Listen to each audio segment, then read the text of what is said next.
Hello everyone. पिछले 3 chapters में हमने ऑलरेडी बायोस्फीयर और लिथोस्फीयर के बारे में पढ़ लिया है। आज हम स्टार्ट कर रहे हैं 4th चैप्टर यानी कि एटमॉस्फेयर।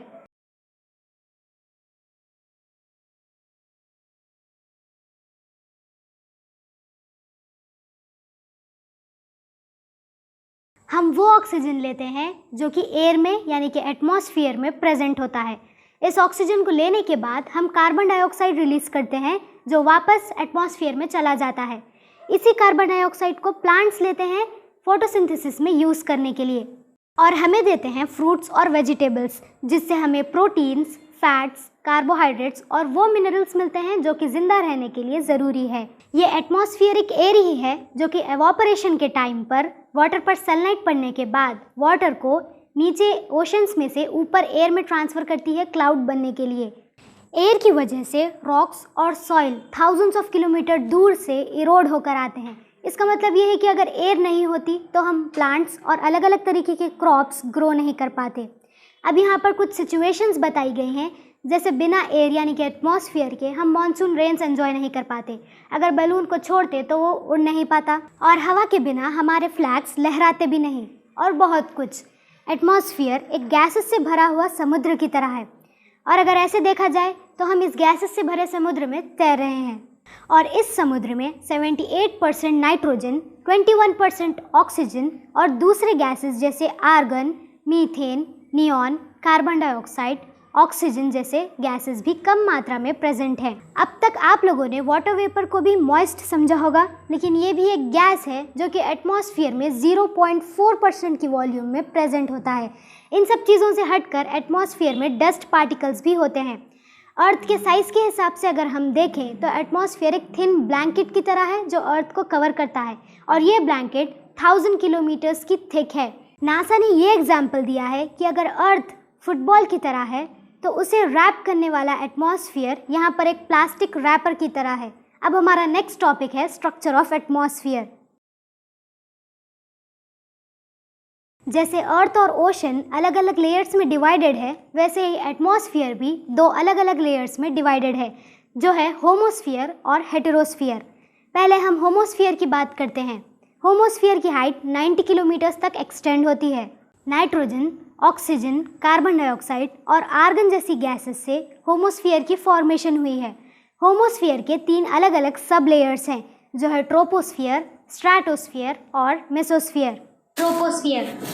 ट्रोपोस्फीयर एटमॉस्फेयर का सबसे लोअर लेयर होता है जो कि हमें दिखाई देता है। इसकी हाइट 6 से 20 किलोमीटर तक की होती है, लेकिन ये अपनी अपनी प्लेसेस के हिसाब से वेरी करती है। जैसे कि पोल्स पर इसकी हाइट 4 माइल्स तक की होती है, और अगर हम इक्वेटर पर आ जाएं तो इसकी हाइट 11 से 12 माइल्स तक की होती है। तो अगर देखा जाए तो ट्रोपोस्फीयर की थिकनेस सबसे ज़्यादा इक्वेटोरियल रीजन पर ही होती है, और एटमॉस्फेयर की 75% गैसेस से बना हुआ होता है ट्रोपोस्फीयर। यहाँ पर सारे वेदर चेंजेस होते हैं, जैसे कि रेनफॉल, कंडेंसेशन, प्रेसिपिटेशन, साइक्लोन्स और बहुत कुछ। स्ट्रैटोस्फीयर यह एटमॉस्फेयर का सेकेंड लेयर है, जिसकी हाइट 31 माइल्स यानी कि 50 किलोमीटर्स की होती है। इस लेयर में सिर्फ 13% वाटर वेपर्स प्रेजेंट होते हैं, इसीलिए यहाँ पर ज़्यादा क्लाउड्स की फॉर्मेशन भी नहीं होती। यहाँ पर ज़्यादातर क्लाउड्स नहीं होते और वेदर चेंजेस भी ज़्यादातर यहाँ पर नहीं होते, इसीलिए जेट एयरक्राफ्ट्स का यहाँ पर उड़ना बहुत ही आसान हो जाता है। इस लेयर की खास बात यह है कि इसमें ओजोन लेयर भी है, जो कि अर्थ को सन से आने वाली अल्ट्रावायलेट रेस यानी कि यूवी रेस से एक शील्ड की तरह प्रोटेक्ट करता है। होमोस्फीयर का लास्ट लेयर है मेसोस्फीयर। इस लेयर में एंटर होने के बाद मेटेरॉइड्स बर्न हो जाते हैं अर्थ पर आने से पहले।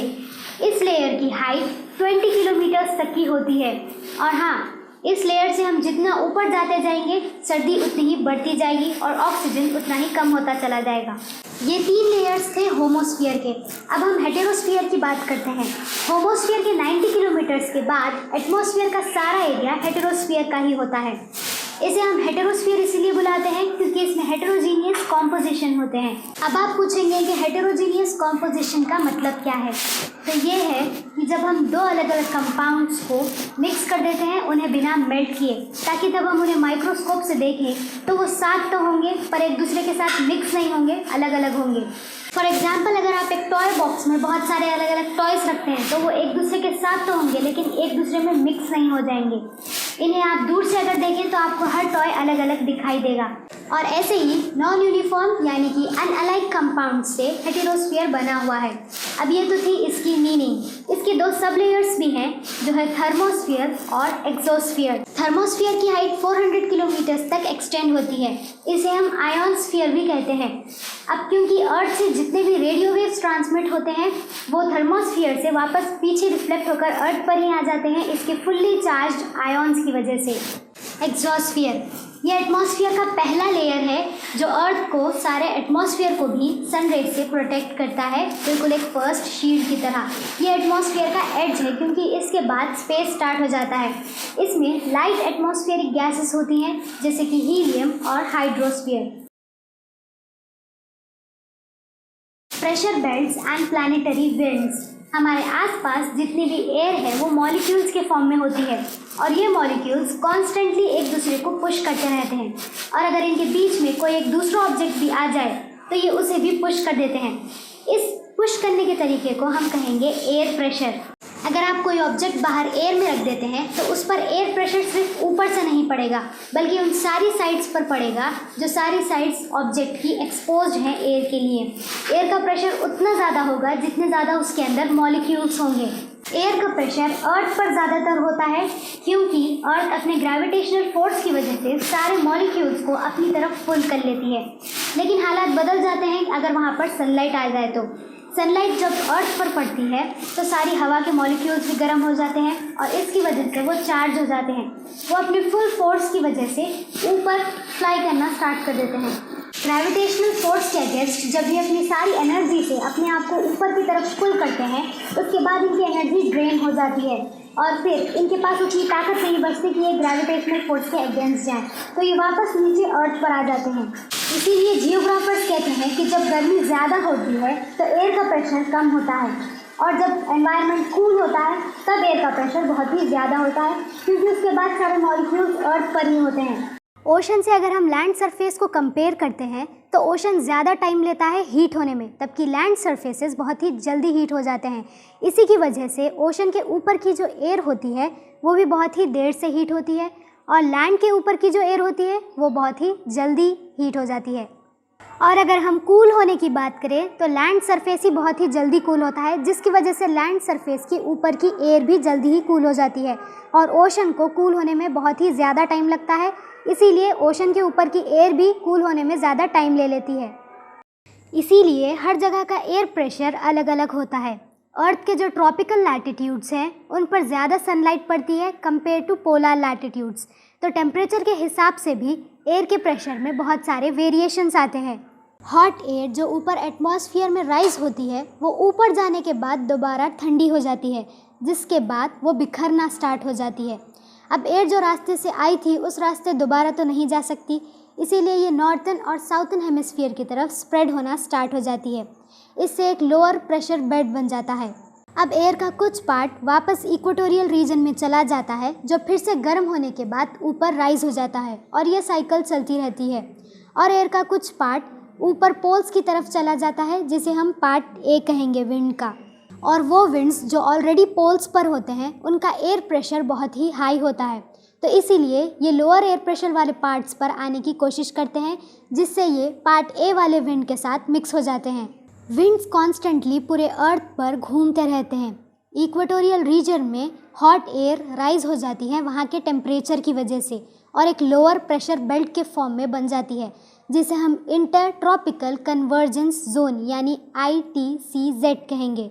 विंड्स की डायरेक्शन हमेशा प्रेडिक्टेबल नहीं होती। ये ट्रैवल करते हैं स्ट्रेट नॉर्थन हेमिस्फीयर और साउथन हेमिस्फीयर की तरफ, लेकिन अर्थ के अपने ओन एक्सिस पर रोटेट होने की वजह से एयर सर्कुलेट हो जाती है और इसका डायरेक्शन बदल जाता है स्ट्रेट से राइट की तरफ नॉर्थन हेमिस्फीयर में और लेफ्ट की तरफ साउथन हेमिस्फीयर में। इस विंड के डायरेक्शन चेंज होने के इफेक्ट को हम कोरियोलिस इफेक्ट कहते हैं। ये इफेक्ट बहुत ही मिनिमल यानी कि बहुत ही कम होता है अर्थ के इक्वेटर पर और पोल्स के साइड पर यह इफेक्ट बहुत ही ज़्यादा होता है।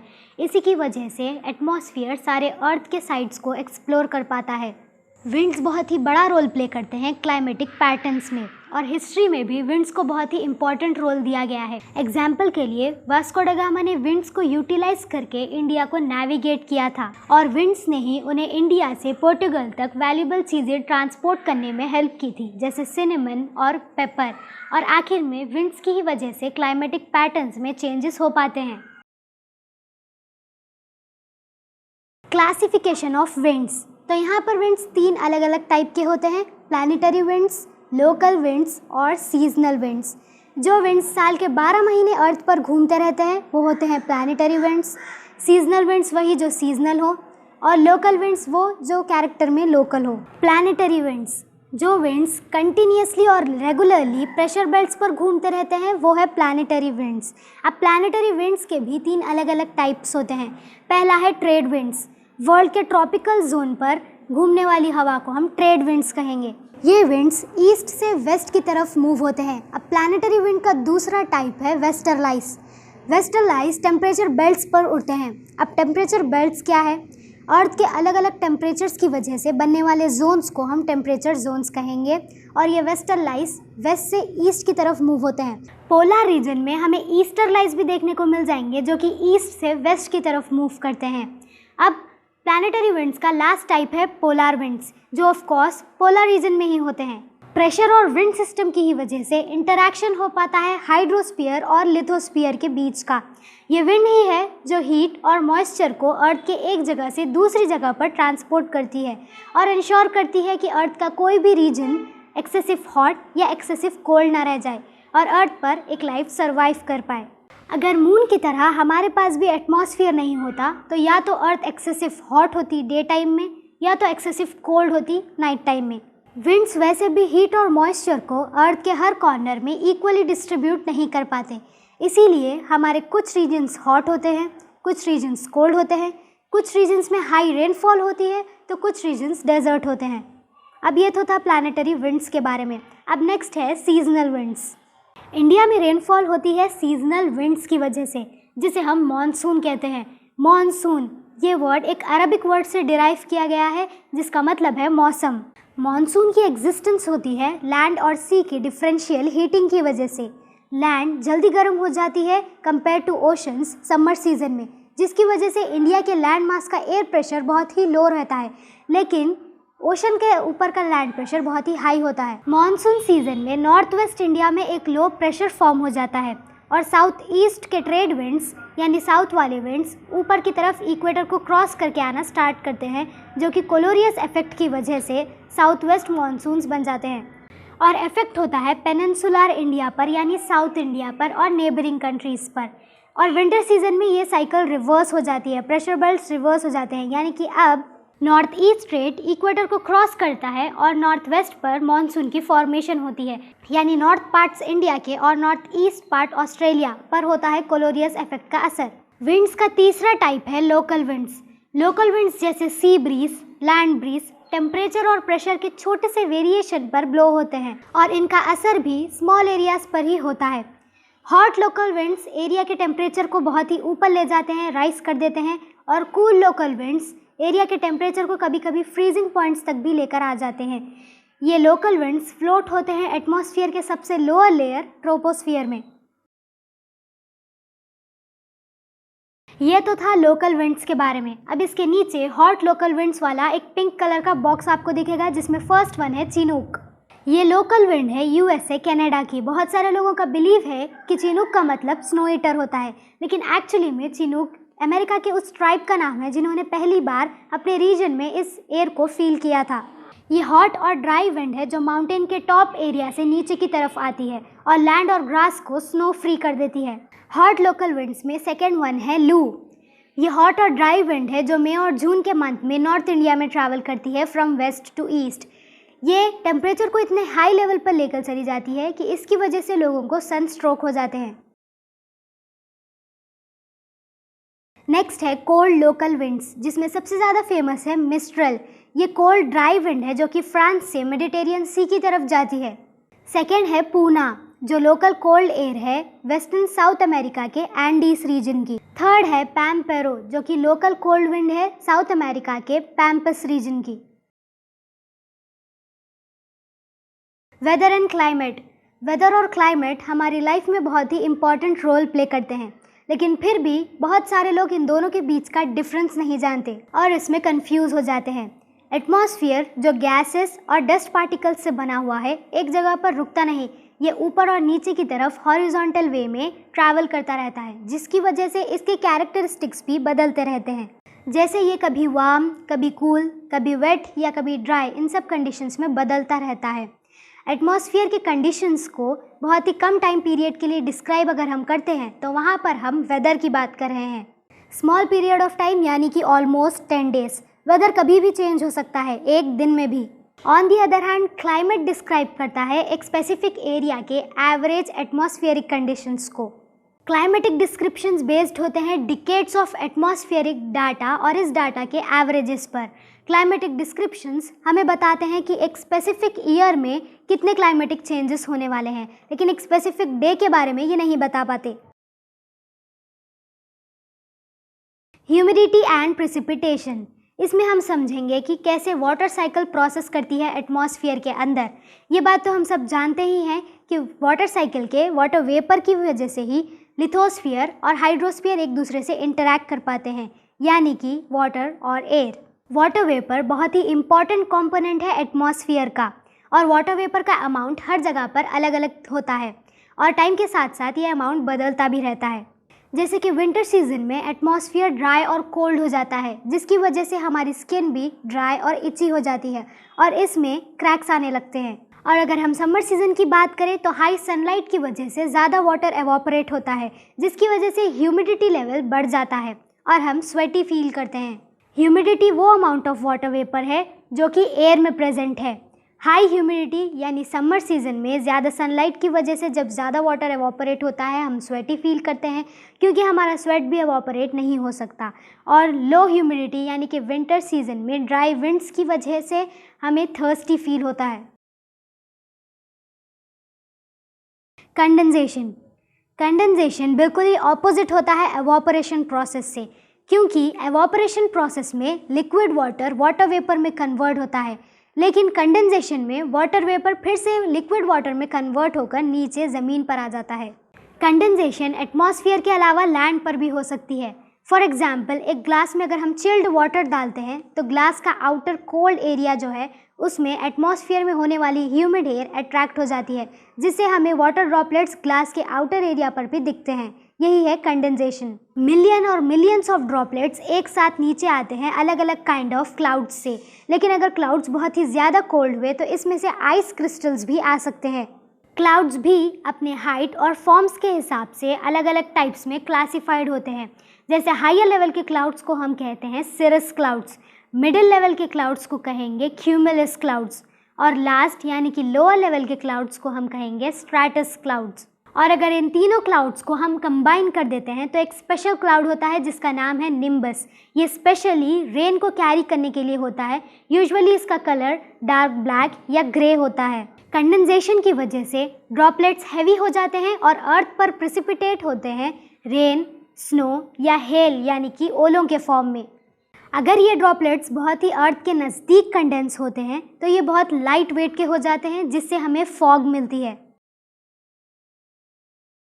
Forms of precipitation. प्रेसिपिटेशन का सबसे नॉर्मल फॉर्म है रेनफॉल। कंडेंसेशन की वजह से जब वेदर फ्रीजिंग पॉइंट्स पर आ जाता है तो वाटर वेपर आइस क्रिस्टल्स में चेंज हो जाते हैं और अर्थ पर गिरते हुए ये पाउडरी मास की तरह हो जाते हैं, जिसे हम स्नोफॉल कहते हैं। स्नोफॉल भी प्रेसिपिटेशन का कॉमन फॉर्म है, लेकिन माउंटेन एरियाज में। एटमॉस्फेयर का टेम्परेचर जब लो हो जाता है तो कंडेंसेशन की वजह से यही आइस क्रिस्टल्स थोड़े से बड़े बड़े हो जाते हैं, जिसे हम हेल स्टॉर्म कहते हैं। हेल यानी कि ओले, और इसकी वजह से बिल्डिंग्स और क्रॉप्स पर भी बुरा असर पड़ता है। Types of rainfall. रेनफॉल भी 3 अलग अलग टाइप्स में क्लासिफाइड है, जो है कन्वेंशनल रेनफॉल, ओरोग्राफिक रेनफॉल और cyclonic rainfall. Conventional rainfall. Conventional rainfall होती है जब हीटेड ग्राउंड के ऊपर की मॉइस्ट एयर अपनी सराउंडिंग से भी ज़्यादा हॉट हो जाती है।